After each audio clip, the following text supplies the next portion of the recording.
진리의 불꽃에 나오는 내용으로 오늘도 함께 하겠습니다. 스승의 특별 열차.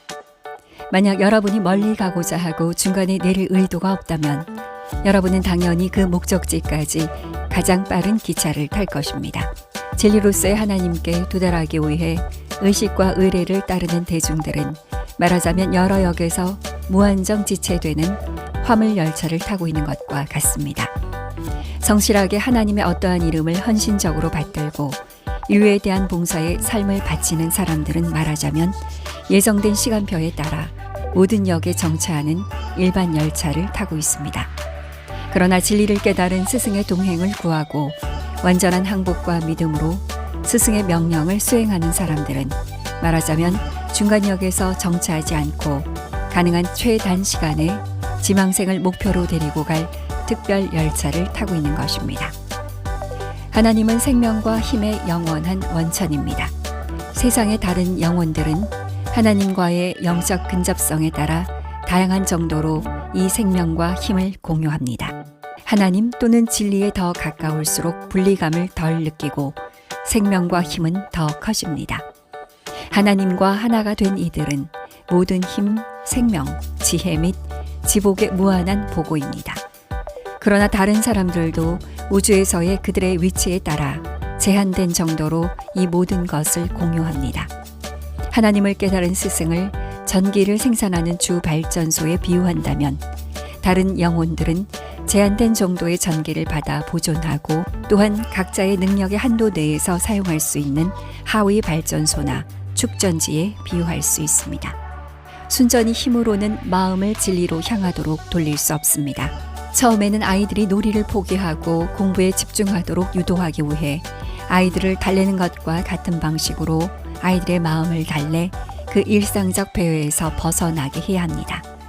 스승은 무한한 솜씨로 지망생을 진리로 끌어놨습니다. 마음이 진리에 설득되면 모든 감각은 자동으로 따라옵니다.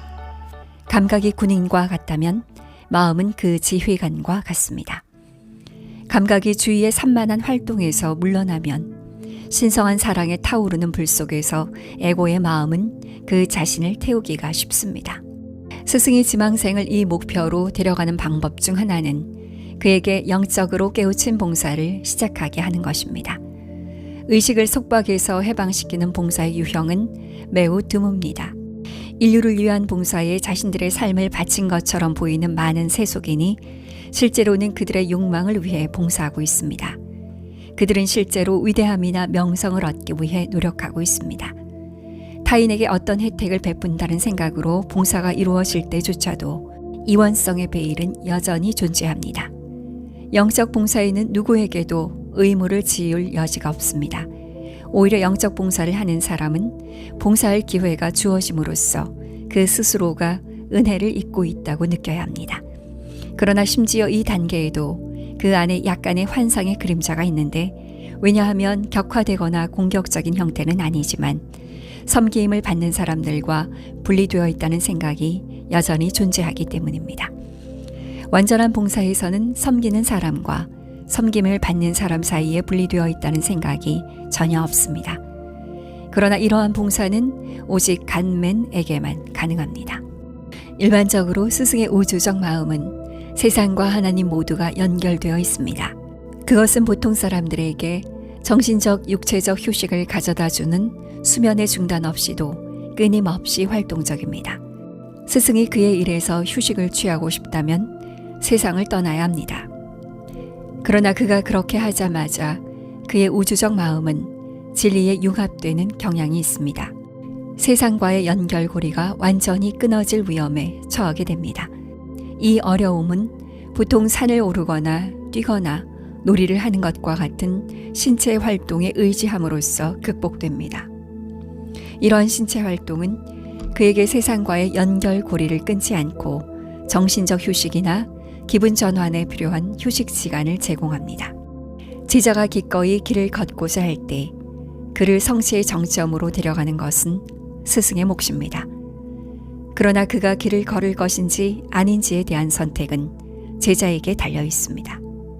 깨어나라, 일어나라. 그렇지 않으면 영원히 쓰러진 채 있으라. 라는 낭랑한 외침을 주고 영적 진보의 절박한 필요성에 대한 자각을 재촉하는 것은 스승의 몫입니다. 스승의 낭랑한 외침에 귀를 기울이고 장미꽃밭에 있는 것과는 거리가 먼 고된 영적 길을 밟기 위해 허리를 동여매는 것은 제자의 몫입니다. 영적 노선은 가장 혹독한 어려움에 직면할 준비가 되어 있어야 합니다. 그것은 세속적인 광경을 보고도 섞이지 않고 수행의 길에 굳건히 서 있는 강철 같은 의지와 가슴이 필요합니다. 한 요기는 실제로 그의 아내가 갤러리에서 바닥으로 뛰어내려 그를 위해 죽어가는 모습을 보았지만 그는 마야의 유인에 흔들리지 않았고 심지어 아내를 바라보는 것조차 멈추지 않았습니다. 그는 모든 것을 버리고 그를 따르라는 스승의 명령에만 마음을 굳혔습니다. 길은 종종 그러한 단호함을 요구합니다. 제자는 세상의 비난이나 비웃음을 단지 새들의 지저김처럼 받아들일 수 있어야 합니다. 그는 모든 반대에도 불구하고 자신이 내린 결정을 고수할 수 있어야 합니다. 일단 제자가 스승에게 충실하게 따르기로 결심했다면 그는 어떤 다른 세속적인 고려사항들이 자신의 결심에서 벗어나는 것을 용납해서는 안 됩니다. 스승은 제자에게 모든 것을 버리고 자신을 따르라는 명령을 거의 내리지 않습니다. 그는 제자가 마침 전생들을 통해 그와의 오랜 인연을 맺고 있는 자기 서클의 일원일 경우 그렇게 명령합니다. 그러한 그의 서클의 일원이 우연히 지구 반대편에 있다고 할지라도 스승은 그를 눈여겨보고 있습니다. 그러한 제자의 다른 친구들은 그를 자아와 욕망의 물질적인 삶으로 다시 끌고 가려고 할 수도 있습니다. 그러나 스승은 때때로 그의 바로 그 소망과는 명백히 반대로 그리고 그 당시에 그가 큰 죄인이 되었는지 여부와 상관없이 그를 진리의 자유로 이끕니다. 그러한 경우 일시적인 욕망의 솟구침으로 인해 때때로 제자가 진리에 대해 열정적이지 않다고 느끼게 하지만 사실은 종종 제자의 상위 자아가 이미 진리를 성취하기로 결심했다는 것입니다. 그가 자신의 요청에 따라 스승에게 받아들여지고 자발적으로 항복할 때 계속되는 노예 상태의 삶으로부터 그를 구하고 궁극적으로 그에게 영적 완전함을 제공해야 할 피할 수 없는 의무를 스승에게 부과합니다. 그러나 이것은 과거 인연을 통해 스승의 서클에 들어온 사람들만의 특권입니다. 수백만 명을 구성하는 대중과 관련해서 스승의 태도는 정반대입니다. 대중은 종종 자신이 최고의 영적 성취를 이룰 준비가 되어 있다고 판단합니다. 그들은 세속적 책임과 고통에서 벗어나기 위해 진지하게 기도하며 스승에게 다가옵니다. 그들은 포기라는 영적 노선을 선택하고 그 안에서 전진하기를 원합니다. 그러나 그들의 소란한 아우성과 절박한 요청에도 불구하고 스승은 그들을 세상에서 살게 하면서 수년 동안 그리고 때로는 몇 번의 생애 동안 가장 힘든 시험을 견디게 합니다. 그들은 이렇게 견디며 기다려야 하지만 자신들의 과거 업보가 그들을 처하게 한 세속적 상황 속에서 스승의 지시를 충실히 수행한다면 스승의 서클에 들어갈 권리를 조금씩 획득합니다. 대중은 지침을 받은 다음 그들이 실제로 스승의 서클에 들어갈 권리를 얻을 때까지 단계적으로 자신의 숙명을 해결하도록 남겨집니다. 반면에 서클의 구성원들은 사실상 그들을 제한하는 상황에서 벗어나 있으며 심지어 영적 삶에 대한 준비가 명백하게 되어 있지 않음에도 불구하고 길을 통과하여 인도됩니다.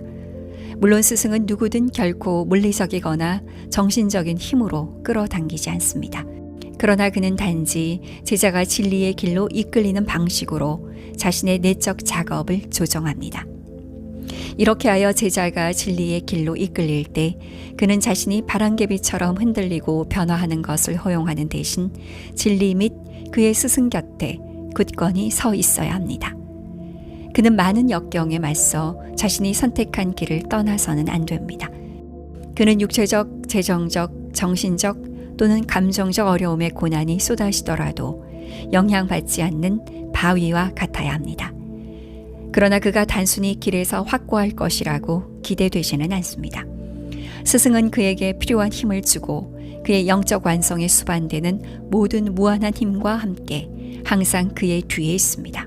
스승은 세상의 모든 고통스러운 결점과 사악함에도 아랑곳 없이 세상의 고향을 위해 자발적으로 세상에 오기를 선택합니다. 그는 최악의 죄인들에게도 자신의 비전과 능력의 혜택을 주기로 선택할 수 있습니다. 그리고 그러한 죄인이 이 혜택을 진심으로 최대한 활용할 때 그는 때가 되면 심지어 자신들의 기질의 추진력으로 길을 밟고 있음에도 불구하고 진리를 깨달은 스승에게 자신을 굴복시킬 겸손이 없는 최고의 성자들도 능가할 수 있습니다.